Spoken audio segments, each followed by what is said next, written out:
Hiring great people is one of the biggest challenges that growing organizations face. So, how do you do it better? And how do you recruit and nurture the talent you need in order to succeed?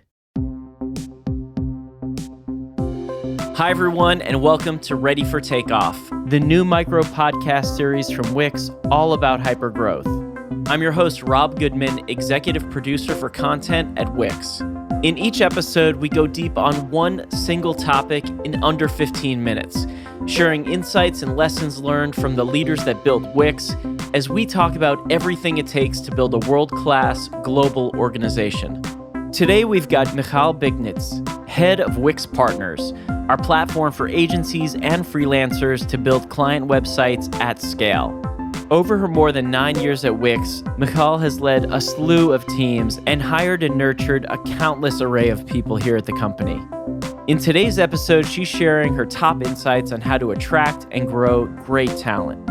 I started off by asking Michal about the most important part of the recruiting process. Her answer just might surprise you. Here's Michal. Candidate experience, I think it's one of the most important things that you should think of when you are building a recruitment process.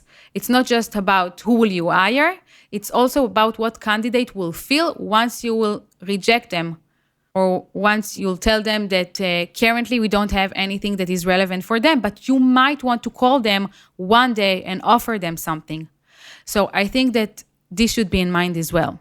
You also want each step in the process of the recruitment process to discover something else about the candidate.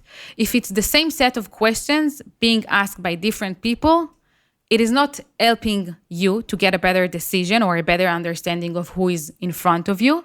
But also from the candidate perspective, it seems useless and also a bit boring. So again, try to really define what are the steps and what are the kind of questions or things that you want to discover in each of these steps, and according to that, build the funnel, the recruitment funnel. I think another thing is that you don't want the process to be too long, right? The stars candidates are probably interviewing in other places as well, and probably companies are fighting over them. So you don't want to lose them just because you weren't fast enough, or your process were too slow, or you didn't discover them early in the process. And this is another thing that you want to have. You want to be able to mark the stars and to make sure that they are getting a faster line. You don't want to lose them. These are the candidates that you want to catch. And if your process would be too slow, you will end up with, sorry for saying it, but the mediocre candidates and not the stars quality that you want to have in your company. I would say one last thing, which I think that every person who is hiring should remember. First of all, a candidate is a person, right? And treat every candidate like they were yourself. And I think that, again, it's the candidate experience and it's making sure that everyone is leaving the process, whether they got hired or whether they were rejected, with a good feeling about themselves. But also, you should be flexible. You don't want to recruit duplicates. At the end of the day, every candidate brings their own benefits or their own concern. And now you need to see how this candidate, can fit one of your team. And it's both about the personality and the professional benefit that they are bringing. At the end of the day, each team has different strengths and weaknesses. And you want to see how someone that you are bringing will help you create a full working team that can collaborate and work together and complete each other. So I think that also being flexible within the recruitment process, even if it's a huge, large-scale, recruitment process, you want to be able to do that. And you need to have this kind of flexibility. It really is about knowing your team and finding the people who are going to be like those missing puzzle pieces that help complete the picture. One of the ways that we do that here at Wix is by nurturing new talent. So I asked Michal to tell me a bit about the student program she built here at Wix and the benefits and challenges of training folks with less experience. So the idea actually came from the fact that I was a student who worked in different companies.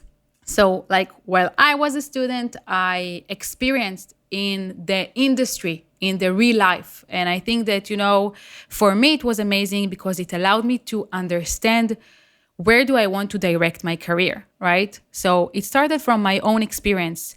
And I knew how motivated I was, how, passionate I was for what the startup that I joined did. And I think that at the end of the day, it was an amazing added value for me as a student. So it started from there.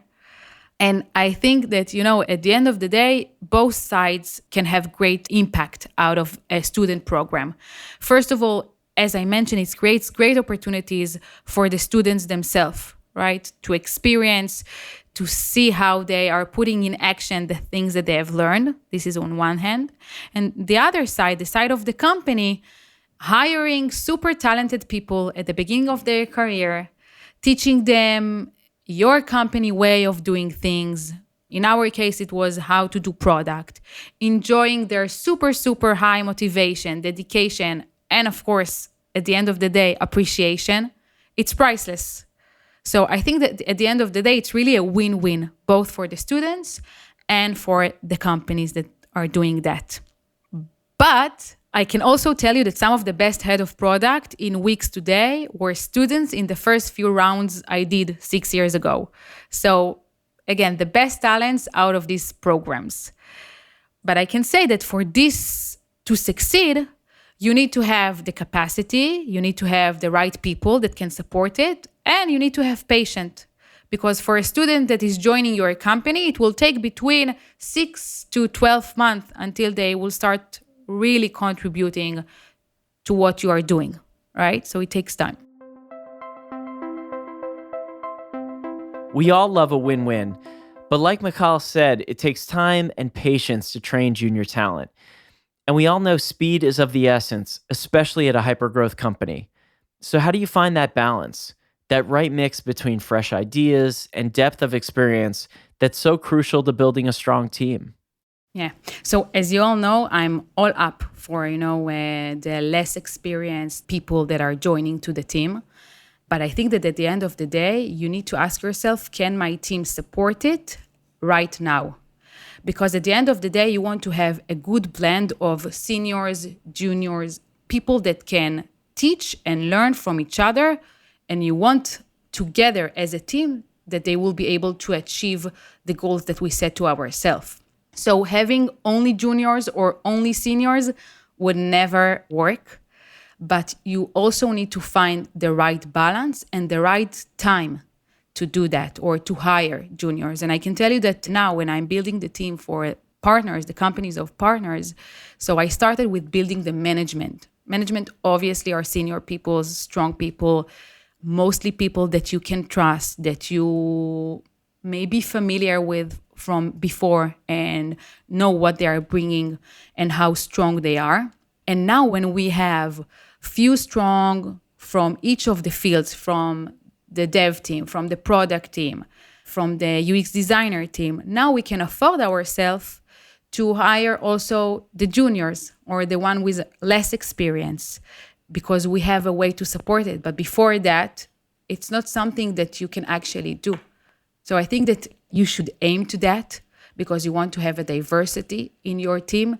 And at the end of the day, these super talented juniors are the leaders of tomorrow, and there will be like super experts in a few years, and you want to be part of their path and part of their growth.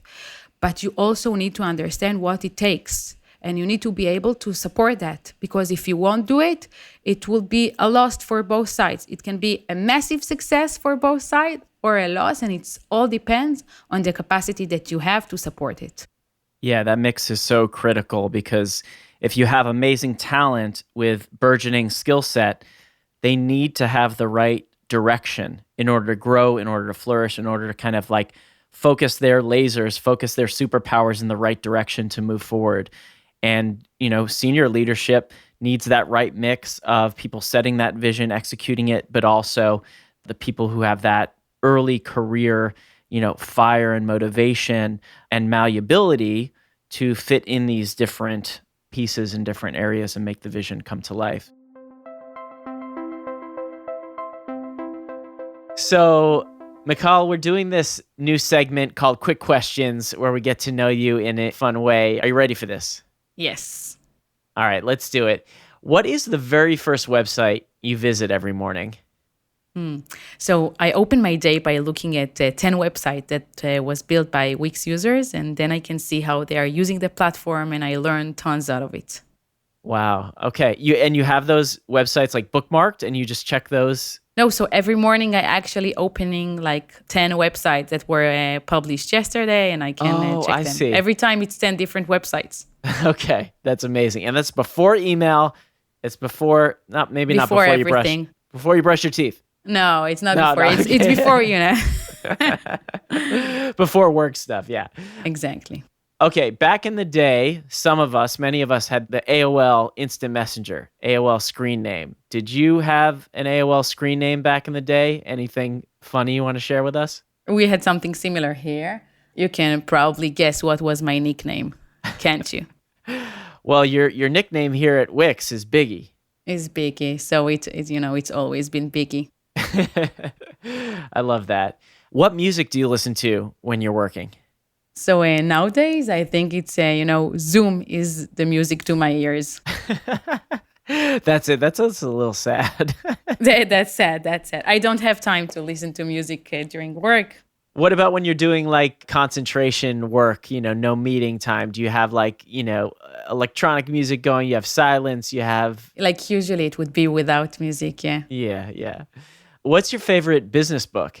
So not a trivial choice, but it's How to Raise Successful People by Esther Wojcicki. Wow. And is this for family? Does this also translate into work? So yeah, I think that, it's about how to raise successful people, but I think that there is a lot of similarity of how she sees raising people and how I manage teams. And she has the 5 things that she's talking about, which is trust, respect, independence, collaboration, and kindness. And there are a lot of, smart things that she's talking about, which you can definitely take to your day-to-day managing teams. Awesome. All right. I got to get this book. What about a favorite book just for vacation time, for leisure, when you're trying to unplug from the world? Ones that, it's just from my top of my mind is Eat, Pray, Love. It's a book that I love to go back to. How about a favorite tech leader of yours, someone you admire out in the world, and why? I don't think that I have a favorite tech leader. There are a lot of tech leaders that you can be inspired by, and I try to take whatever I can from each one of them. Obviously, there are the ones, that are more in the spotlights, like Elon Musk. I think that, he's brilliant in some of the things that he's doing. Some of the things might be ridiculous, but some of them you cannot not admire, but not a favorite one that, I look up for. How about a favorite app on your phone that isn't a Wix app that is your go-to? When I'm not working, I would say that I'm probably on Instagram. Are you posting, or are you more like the scrolling, kind of finding, searching? I used to have one of, I think, in my eyes, the best Instagram feeds. But COVID time a little bit, hurt that. Hopefully we'll be able to get back to, traveling and having fun and, Yes. And then I will pick it up again. Yeah, that's great. What inspires you on a daily basis?